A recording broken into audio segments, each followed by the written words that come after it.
হঠাৎ করে মনে হলো জীবন থেকে কি যেন হারিয়ে গেছে। হঠাৎ হঠাৎ ভেবে দেখলাম যে আমার ভিতরের সেই আমিটাই হারিয়ে গেছি, যে আমিটা ভীষণ হাস্যোজ্জ্বল মুখ নিয়ে সবার সামনে ঘুরে বেড়াতাম, যেই আমিটা ভীষণ হাসি খুশি ছিলাম, সেই আমিটাই হারিয়ে গেছে। হঠাৎ মনে হলো জীবন থেকে যেন কত কিছু হারিয়ে গেল। তারপর আমার এটাই মনে হলো যে আমি সেই আগের মানুষটাই হারিয়ে গেছি। আগে কত হাসি খুশি ছিলাম, জীবনটা কত সুন্দর ছিল, কি সুন্দর ছিল আমার সেই জীবন।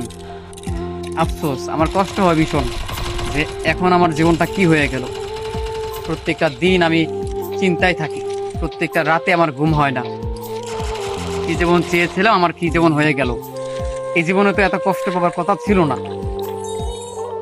পছন্দের মানুষ, ভালোবাসার মানুষ, আত্মীয় স্বজন, বন্ধু বান্ধব, সব প্রত্যেকটা মানুষকে নিয়ে কত চিন্তা ভাবনা করেছিলাম, কত কিছু ভেবে রেখেছিলাম, অথচ এক নিমিষে সবকিছু ওলট পালট হয়ে গেল।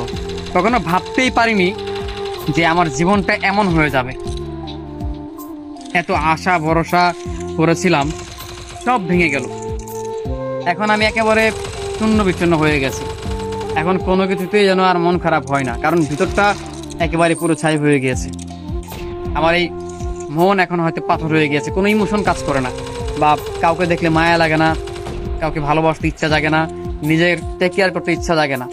সব কিছু থেকেই এখন বিরতি নিয়ে নিয়েছি, কারণ জীবনে আমি সেই জিনিসটা হারিয়েছি যেই জিনিসটাকে ভীষণ করে আঁকড়ে ধরে বাঁচতে চেয়েছিলাম। অর্থাৎ আমার একটা প্রিয় মানুষ, একটা ভালোবাসার মানুষ, আমি তাকেও হারিয়েছি। বন্ধু বান্ধবের কাছে ভালো থাকতে চেয়েছিলাম, বা তাদেরকে নিয়ে ভালো থাকতে চেয়েছিলাম, অথচ সেই সম্পর্কটাও শূন্য বিচ্ছিন্ন হয়ে গেল। তাদের সাথেও দিন শেষে মনোমালিন্য হলো না, সেখানেও নিজের জায়গাটা পেলাম না, মূল্য খুঁজে পেলাম না। আত্মীয় স্বজন, ফ্যামিলি, হ্যাঁ দিন শেষে পরিবার সব। তাই এখন সবকিছু মিলিয়ে শুধু পরিবারকে ভালো রাখার জন্য চেষ্টা করতেছি, পরিবারের মানুষগুলোকে ভালোবাসি, বাস এতটুকুই। কোনো প্রিয় মানুষ নেই, কোনো বন্ধু বান্ধব নেই, কাউকে আর এখন সময় দিই না। কারোর সাথে কথা বলতে ইচ্ছা থাকে না, কারোর সাথে দেখা করতে ইচ্ছা থাকে না, আড্ডা মারতে ইচ্ছা থাকে না। একেবারেই বিরতি নিয়ে নিয়েছি, কারণ এখন মন আমার পাথর হয়ে গিয়েছে। এখন কোনো কিছুতে আর মায়া জন্মায় না। যে থাকার সে থাকুক, যে যাবার চলে যাক, আই ডোন্ট কেয়ার। আমার কোনো কিছুই এখন আর ইচ্ছে নেই, কোনো কিছুতে আর ভালো লাগে না। একটাই শুধু ভালো লাগে না, তো কি আমি ছিলাম আর কি আমি হয়ে গেলাম।